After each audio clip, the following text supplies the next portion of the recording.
Muy buenos días a todos. Vamos a dar inicio a nuestro comité correspondiente al 2 de julio de 2015. En Colombia, varios anuncios de interés el día de ayer.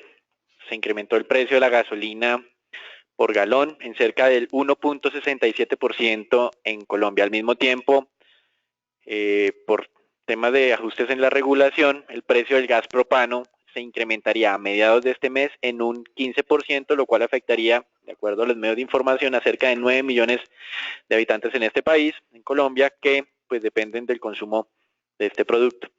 Por lo tanto, el mes de julio está arrancando con dos ajustes en precios que son altamente sensibles para la canasta básica y pues en cierta forma puede tener afectación sobre las expectativas de los agentes. Recuerden que la cifra de inflación será dada a conocer el próximo sábado a mediodía, en la que el mercado tiene una expectativa para el mes de junio del punto 12. En Global Securities tenemos una expectativa levemente superior, ubicada en punto 18. Esto implica en términos anualizados que la inflación no descendería en junio, como ya lo hemos establecido hace cerca de 4 semanas, sino que probablemente se mantendrá en el mismo nivel actual o incluso pueda subirse nuevamente del 4,41 al 4,5%. Con relación a anuncios corporativos, Davivienda informó que esa multa o esa sanción que había recibido hace algunas semanas en Centroamérica, en la que tenía que pagar cerca de $500,000, fue revocada. Sin embargo, pues no tenemos información adicional para establecer si pues esta anulación de esta multa es definitiva o no. Con relación a temas de ajustes de calificaciones, Fitch Ratings ratificó la calificación local de Corbanca en un nivel AAA, que es el máximo nivel que se puede tener en Colombia, y para los bonos subordinados de esta entidad tiene una calificación AA+. Recuerden que Corbanca adquirió recientemente, bueno, hace cerca de 1 año o 2 años, la división de Santander en Colombia y también el Health Bank. Con relación a otras calificaciones, Standard & Poor's tomó la misma decisión que había hecho recientemente Fitch y Moody's en cuanto a la calificación internacional de Ecopetrol, manteniéndola en un BBB y resaltando que el nuevo plan a futuro que tiene la compañía es realista y se ajusta, digamos, a esos escenarios que tenemos en el mercado petrolero de menores precios futuros. Con relación a cifras macro también, la deuda externa colombiana registró un crecimiento del 12%, incidido básicamente por lo que sucede en la deuda pública, que creció casi el 18%, 17% de crecimiento. Entonces, digamos que aquí continuamos viendo cómo las necesidades de financiamiento del gobierno colombiano pues se están viendo reflejadas en estas cifras, y al mismo tiempo la directora de crédito público ayer dio una entrevista muy interesante en la que hizo 3 anuncios de interés. El primero de ellos es que estaba considerando, o el comité de crédito público estaba considerando la posibilidad de recomendar una nueva reducción a la tributación de los extranjeros en el mercado de renta fija colombiano. El segundo anuncio tiene que ver con que el gobierno podría monetizar parte del endeudamiento que está contrayendo en el exterior, ya sea a través de entidades multilaterales o de emisión de bonos. Y el tercer anuncio tiene que ver que este año no van a realizar un canje con el mercado por algunas razones que desde nuestro punto de vista, digamos, no se han aplicado en el pasado, y nos llama la atención que en esta ocasión se vayan a aplicar. Entonces, pues básicamente estas declaraciones de la directora de crédito público busca, en términos generales, tranquilizar al mercado y tratar en cierta forma de frenar esa escalada en las tasas de rentabilidad exigida a los bonos colombianos. Con relación a temas corporativos, para finalizar, Grupo Éxito, en horas de la mañana de ayer, cerca de las 8:15, anunció la adquisición del 50% de la compañía de financiamiento Tuya, que es responsable de la emisión de las tarjetas de crédito en almacenes Éxito.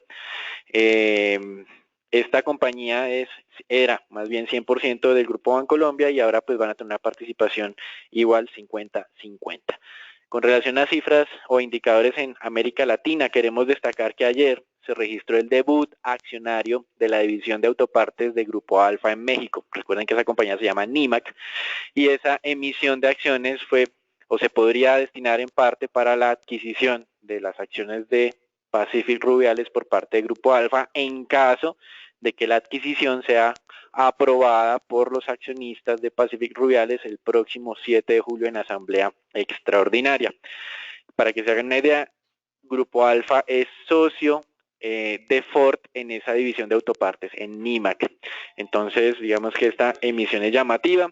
Al mismo tiempo que el mercado mexicano registró un descenso el día de ayer, este debut de Nemak lo que terminó resultando fue en estabilidad del precio de la acción frente a su emisión de 20 pesos mexicanos.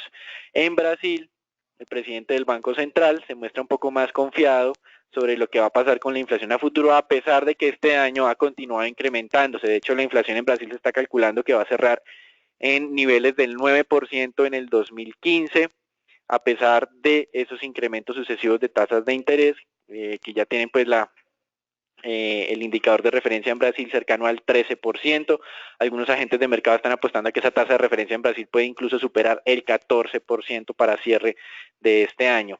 El presidente pues, del Banco Central se muestra, a pesar de estos indicadores, optimista, pues las expectativas para el 2016 están cifradas alrededor del 5.5% y para 2017 en el 4,5%. En Estados Unidos, hoy a las 7:30 de la mañana se publicaron cifras de generación de empleo, las cuales continúan sólidas en términos generales, alcanzando los 223,000 puestos de trabajo nuevos para el mes de junio. A pesar de esto, pues la expectativa era un poco más optimista, estaba en los 233,000. En términos ya de remuneración salarial o de crecimiento de la remuneración salarial, se observó una desaceleración para los últimos 12 meses, pasando de un crecimiento del 2.3 al 2%. Entonces, en términos generales, el mercado ha entendido esta cifra de generación de empleo en los Estados Unidos un poco más débil a lo que se estaba esperando y hay unos ajustes que se están registrando en este momento. Sin embargo, queremos destacar que desde el punto de vista tendencial, estas cifras siguen siendo muy buenas. La generación de empleo en Estados Unidos ya lleva 3 años superando los 200,000 puestos de trabajo de manera consecutiva. Esto es una cifra bien importante que les está mostrando que estos avances en Estados Unidos continúan. Y en Europa, pues seguimos enfrentados a la incertidumbre de lo que pueda suceder entre Grecia, el referendo convocado y una posible negociación futura con los acreedores. Como mencionamos el día de ayer, no se tenía claro cuál de verdad sería la fecha límite para una negociación. El día de ayer el ministro griego, en cierta forma, se arrepintió, digámoslo así, desde el punto de vista práctico, de haber enviado una carta hace 48 horas diciéndoles a sus acreedores que aceptaban los términos del acuerdo propuesto por los acreedores con unas leves modificaciones. Ayer lo que hizo el primer ministro griego fue decir o recomendarle a su población nuevamente y de manera enérgica que voten por el no, con la esperanza de que esa votación, con un referendo diciendo no están dispuestos a aceptar esos requerimientos de sus acreedores, le diera una posición más sólida de negociación ahora a la actual administración griega. Lo que se ha tenido, por el contrario, por parte del jefe del Eurogrupo o el presidente de la Comisión Europea, es que hasta que no tengan ese referendo en Grecia no van a tomar ningún tipo de decisión y han llegado a anunciar incluso que el voto no sería casi que un referendo a la salida de Grecia de la zona del euro, lo cual no es muy claro en este momento, pero están mostrando obviamente las diferencias de posiciones entre unos y otros. Al mismo tiempo, el ministro de Finanzas griego acaba de afirmar que si el referendo en Grecia tiene una votación a favor del sí superior que la del no, entonces él dimitiría de su cargo, básicamente dejando el problema pues para otra persona más adelante.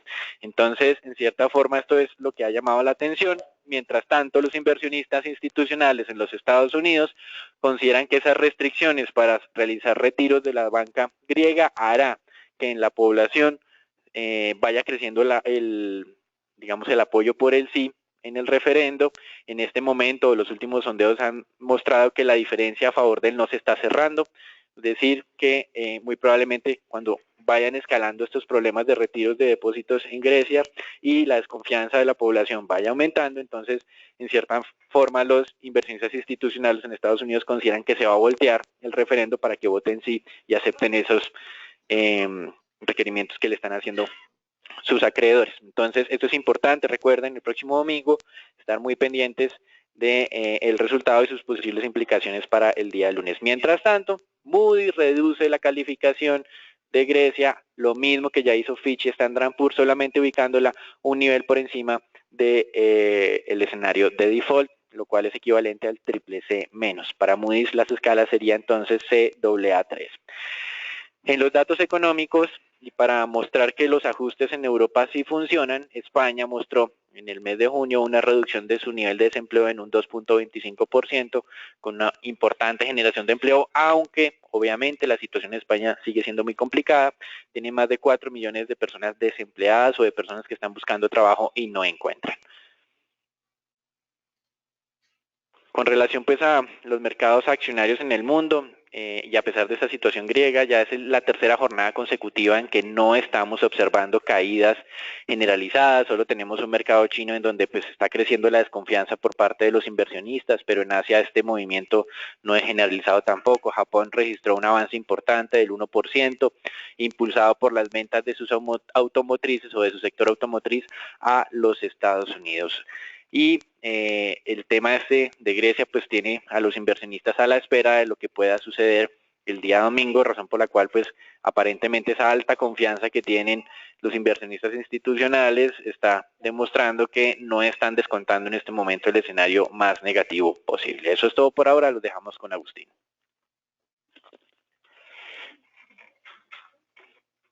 Bien, entonces el mensaje continúa siendo el mismo que hemos anunciado desde comienzos de la semana.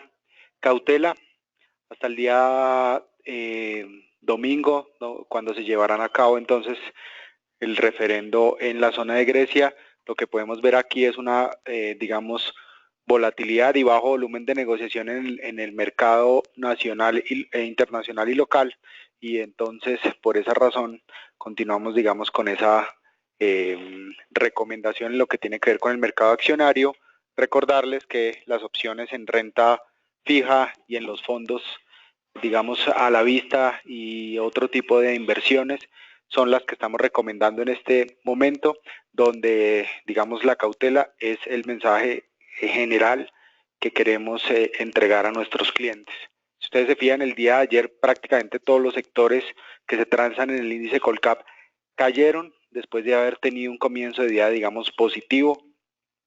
Aquí bien importante destacar la fuerte caída que presentó el sector de energía, ahí impulsado por la acción de Pacific Rubiales, una caída del 5,49%, y Canacol una caída de cerca del 3%. En lo que tiene que ver con el Colcap, pues aunque se mantiene sobre esa zona y respetando los 13.000 a 13.500 puntos, diríamos que mantenerse líquido, y si no están invertidos, pues es mejor esperar al día lunes para tener un panorama un poco más claro si es el momento de entrar o no en el mercado accionario. La acción que más subió ayer fue Suramericana, una subida del 1,04%. Importante aquí destacar esa parte alta del rango sobre los 37.000 puntos, y también diría más impulsado y más motivado por el entorno internacional. Sería recomendable entonces también tomar utilidades para aquellos que alcanzaron a entrar sobre la zona de los 33.000, 34.000 pesos. La acción que más cayó ayer fue Ecopetrol, y les recuerdo esa parte baja que fue visitada cuando la acción fue emitida sobre los 1.500, 1.600 pesos. Importante acá destacar que puede ser un soporte estructural, pero también es importante recordarles que algunos analistas de compañías, digamos, con fuerte presencia en el mercado internacional habían cambiado o modificado su recomendación y precio objetivo de esta acción sobre la zona de los 1.500 pesos. Digamos que acá hay dos catalizadores importantes: la ruptura del precio del crudo en el rango de 58.62, que ya lo vemos ahí transando sobre los $57 el barril, ya hablaremos más adelante al respecto, y toda la situación en Grecia, obviamente, que podría entonces llevar a todo el mercado a, digamos, a un panorama un poco más rojo. Entonces, por ahora continuamos con el mismo mensaje de cautela. Feliz día para todos.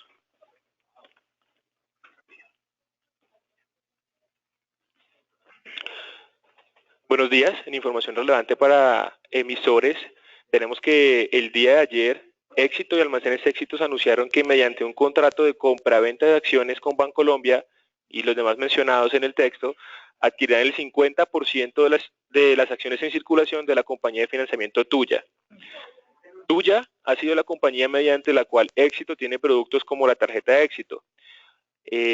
Hay que mencionar que el monto de la transacción será conocido el día del cierre de esta, pues hay unos factores que se sumarán de acuerdo con la fecha de cierre. Hay que mencionar también que el contrato se encuentra sometido a algunas condiciones suspensivas, entre ellas la obtención de las autorizaciones correspondientes por parte de la Superintendencia Financiera. Nosotros encontramos esta noticia positiva para Éxito, pues ahora con el desaceleramiento de la economía colombiana, el incremento del dólar y una inflación por encima de la meta del Banco de la República, el sector de retail, que es un sector fuertemente cíclico, se verá afectado negativamente, a lo que el emisor pues ha respondido con un amplio grupo de estrategias, como lo hemos venido comentando, estrategias como Aliado Superinter, la apertura de nuevas tiendas y ahora la incursión en una compañía de financiamiento. Aquí en cuanto al mercado de repos, observamos que el mercado de repos sigue recuperándose, esta vez con un aumento en sus saldos de 1%, y también observamos que después de llegar a un saldo mínimo de 524.000 millones al inicio de abril, tras constantes recuperaciones, el saldo alcanzó su nivel de referencia al que veníamos hablando de los 603.000 millones de pesos colombianos. En cuanto a las variaciones de los saldos, encontramos que el saldo en repos de Pacific Rubiales sigue cayendo de manera significativa, esta vez en un 71,8% en comparación con inicio de mes. De esta forma, el saldo de PREC llega a tan solo los 169 millones de pesos aproximadamente, esto debido a la posible salida de este emisor de circulación, y adicionalmente también observamos una disminución significativa en los saldos de EB, correspondiente a un 53%, que representan 19.500 millones de pesos, posiblemente explicados también por la liberación de reservas próxima a decretarse y la incertidumbre que puede generar el manejo que le dé el distrito, accionista mayoritario de este emisor, ahora con el proyecto del metro. Por otro lado, también observamos, digamos, un tipo de transferencia de saldos entre la acción ordinaria de Bancolombia y la preferencial. Pues en el neto de este emisor, el saldo en repos no varía significativamente. Finalmente, Nutresa presenta un incremento del 47,7%, la vivienda del 82% y preferencial de Grupo Argos de 91,4%. Este último incremento no es muy significativo en monto. Aquí los dejo con Agustín. Bien, el mercado mundial de monedas amanece con un comportamiento mixto como se observa en el mapa, pero más importante destacar, digamos que las monedas de países emergentes están empezando a perder, o continúan mejor, perdiendo terreno frente al dólar, un mercado que está caracterizado, digamos, por la incertidumbre de lo que pueda ocurrir en torno a Grecia. Y es cierto que el mercado esta mañana tuvo o ha venido teniendo, digamos, una leve recuperación en lo que tiene que ver con ese retroceso que habíamos visto en las jornadas anteriores. Ese retroceso obedece al dato puntual de empleo en Estados Unidos. Digamos que la tendencia de manera estructural podría estar favoreciendo el comportamiento del dólar frente a las principales monedas y frente a las monedas de países emergentes.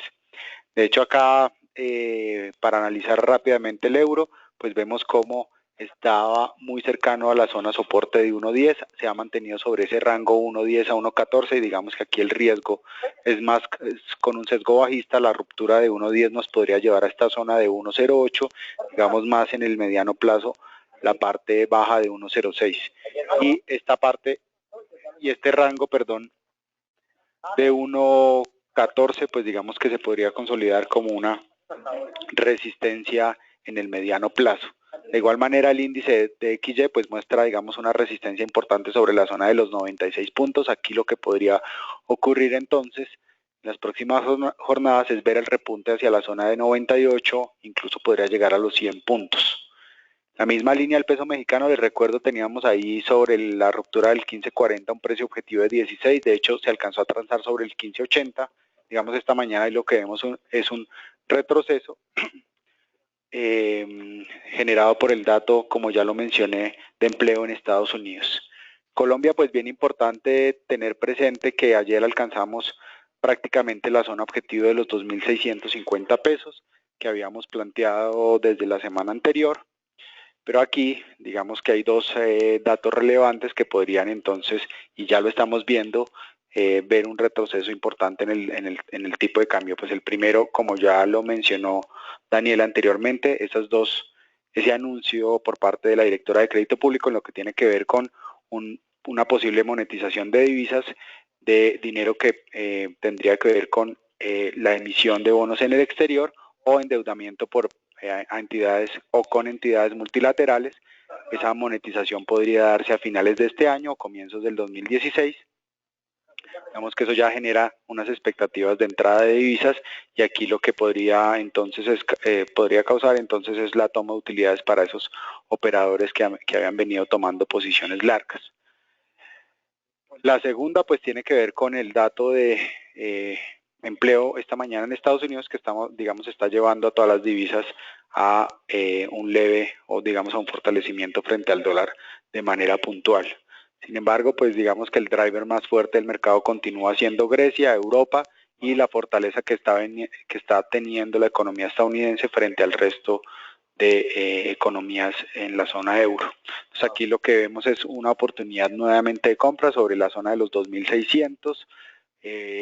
Podría entonces ir a visitar durante el día de mañana, podría incluso ir a visitar la zona de los 2.650, más generado por esa incertidumbre. Digamos que la gente va a tratar, como ya lo observamos el día viernes anterior, tratar de comprar dólares para estar, digamos, un poco preparados para una mala noticia el día domingo. En lo que tiene que ver con el mercado mundial de petróleo, pues lo hemos visto retroceder desde ese máximo que vimos de 61, 62, y digamos que alcanzó a tocar ese mínimo de 56, 76. Las noticias, digamos, no han sido favorables. Les recuerdo, el día de ayer se dio a conocer ese dato de variación de inventarios de crudo, donde el mercado esperaba una variación negativa, digamos un dato consolidado de inventarios menor en 2.5 millones de barriles. El dato real fue un aumento de 2.39 millones de barriles. Nuestro dato, que digamos era el más pesimista, estaba sobre el nivel de 0 o menos 500.000 frente al mercado. De todas maneras esperábamos un impacto negativo. Ese impacto negativo se está viendo pues en el mercado de crudo. Digamos que ese es el primer factor. El segundo tiene que ver con que ayer se dieron a conocer los datos de producción. Esta mañana se dieron a conocer, los datos de producción en Estados Unidos, y esa cifra vuelve a aumentar a 9.6 millones de barriles diarios, lo que obviamente también genera presiones bajistas. Y el último dato tiene que ver con el que mencioné en la jornada anterior, de 32.3 millones de barriles de producción diaria en la OPEP. Ese dato es el más alto desde agosto del 2012. Digamos, son tres datos un poco desfavorables para las expectativas, o lo que tiene que ver con expectativas en el precio del crudo. Adicionalmente, pues se acaba de conocer un dato supremamente relevante en lo que tiene que ver con el mayor fondo que transa petróleo, que replica el comportamiento de petróleo en el mundo, que se llama el USO. Este fondo reportó salidas por 1.02 billones de dólares durante el primer trimestre de este año.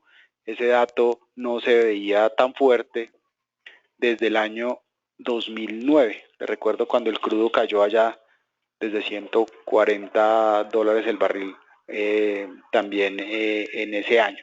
Entonces digamos que esos ya 4 datos son bien importantes y relevantes para de pronto empezar a ver el crudo allá sobre ese precio objetivo que nosotros tenemos, 45.50, pero digamos que por ahora lo que podría ocurrir entonces es que el petróleo deba consolidarse, o podría ir a consolidarse sobre esta zona 53 a 56, que es el siguiente rango que pensamos se puede llegar a ubicar.